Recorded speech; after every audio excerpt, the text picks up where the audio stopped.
Member Portman, recognized for your questions. I'll be the Portman fill-in today on that one, so yeah. So, you did, actually. So there's a little Force of habit. there's a little muscle memory going on right It there is as well. exactly so, yeah. right. Ranking Member Lankford. Y'all, thanks for being here. Thanks again. Thanks to your families as well coming in. It's a long day to be able to be here and through all the dialogue and conversation, and it's a long process to be able to go through. Both these roles are nonpartisan roles. Now, there's no question each of us have partisan preferences on this, but the important thing for OPM and for our IRA is we have, as Congress, the confidence that we're just following the law and try to be able to help individuals in the federal workforce to be able to both get hired, good oversight and management, good retirement process on this. So again, these shouldn't be partisan type roles and tasks in that. So I would tell you, as we've spoken personally on this, I would count on nonpartisan activity happening in the Office of Personnel Management and the Office of Information Regulatory Affairs. Saying all that, I do want to walk through a couple of things. Mr. Rivez, we talked yesterday briefly about this, that I've had individuals that work in companies that they are new in a company, and they start with the process and they start to be able to look at the issues that are related to their company and guidance documents that are available from federal agencies, and they start searching and they find quickly they have to be an expert in the federal government to just find out what guidance documents relate to their business. Right now, reginfo.gov exists. Is there any barrier for OIRA actually putting in all of the guidance documents for anyone who's trying to be able to search guidance documents into reginfo.gov, and so that a new person or an experienced person that's trying to be able to pull up just what guidance is out there for my company can go find that? Because currently that doesn't exist at this point for one central clearinghouse for guidance documents. Thank you, Senator, for the question. I'm a strong believer that transparency needs to be a key requirement for a well-functioning regulatory process. And guidance documents play a very important role in that process, and it's therefore important that guidance be made available to the public and be made available in a user-friendly way. As you noted, it's not enough that it exists somewhere, but it's important that people be able to access that information efficiently. I'm a longtime public member and senior fellow of the Administrative Conference of the United States, which in 2019 endorsed a policy on the public electronic availability of guidance documents. And I understand that having guidance documents be available on the websites of individual agencies might not be as useful as having them available all in one central repository.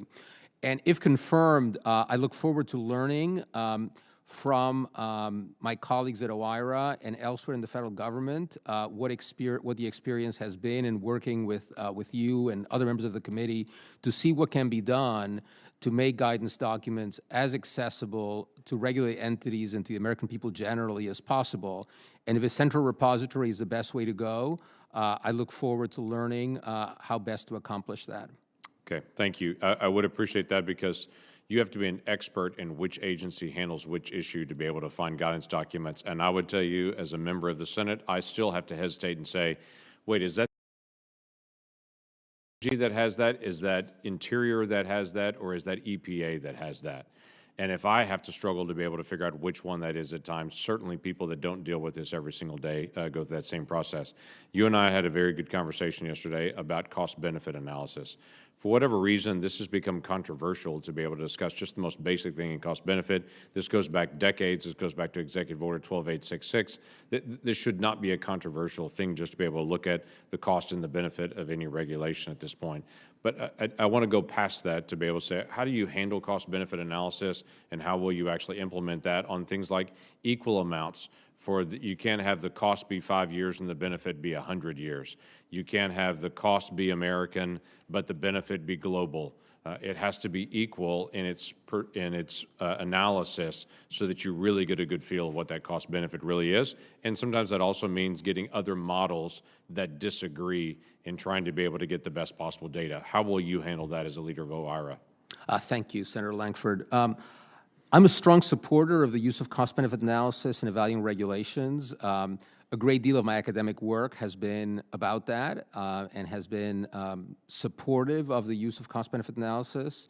Executive Orders 12866 and 13563, which President Biden reaffirmed, make clear that the benefits of regulation must justify the costs, and that regulation should maximize net benefits, except where precluded by statute. President Biden reaffirmed these executive orders in his memorandum on modernizing regulatory review. And I support cost-benefit analysis so strongly because it is critically important that regulations deliver value for the American people. On the specifics of your question, I don't see cost-benefit analysis as a Democratic or Republican discipline. There's one right way to do it, and it's a way that, for the federal government, comports with OMB Circular A4, which provides guidance to agencies, and with well-accepted professional norms of the economics community. In terms of timelines, the timelines for the evaluation of costs and benefits should be chosen to capture all of the effects, whether positive or negative. It would be wrong to have a long timeline for benefits and to truncate costs, and it would be wrong to have a long timeline for costs and to truncate benefits. Similarly, for this to be a valuable analytical tool, it has to be carried out in an even-handed way. That's what I promoted in my scholarship, and that's what I would do if I were lucky enough to be confirmed to this position. Okay. The Supreme Court has recently made a decision in the West Virginia case dealing with the major questions doctrine. It is an analysis that in some ways is subjective and in some ways pretty clear. It is like the famous statement from the Supreme Court, I know pornography when I see it.